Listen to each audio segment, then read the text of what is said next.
उन्हाळ्याच्या सुट्ट्या पडलेल्या पालकांनी व मुलांनी सावधान व्हावं. साप कुठल्याही ठिकाणी जाऊन बसतात व मुलांना चावायची शक्यता जास्त आहे.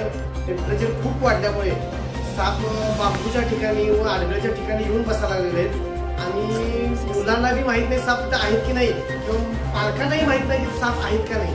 त्यामुळं पालकांनी मुलांच्याकडे लक्ष द्यायला पाहिजे, कारण खूप घटना घडलेल्या आहेत की पाल्यातनी साप चावायचे घटना खूप घडलेल्या आहेत आणि त्यामुळं मुलांनी बी सावधानगी घेतली पाहिजे आणि पालकांनीही तिची सावधानगी घेतली पाहिजे. आपली मुलं काय करतायत कशाने खेळत आहेत बघा, गांभीर्याने विचार केला पाहिजे.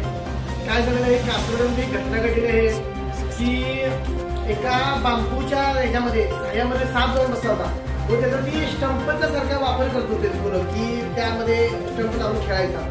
त्या एका साईडने त्याला पॅक होतं, एका साईडला पूर्ण ओपन होतं. त्यामध्ये त्या मुलाला हात ठेवताना त्याला साप चावलेला आहे की टेम्परेचर पूर्ण वाढल्यामुळं सापांना बी काय समजत नाही, गारव्याच्या ठिकाणी साप येऊन बसायला लागले. त्यामुळं सर्वांनी व पालकांनी काळजी घेतली पाहिजे आणि आपल्या मुलांच्याकडे चांगलं लक्ष दिलं पाहिजे.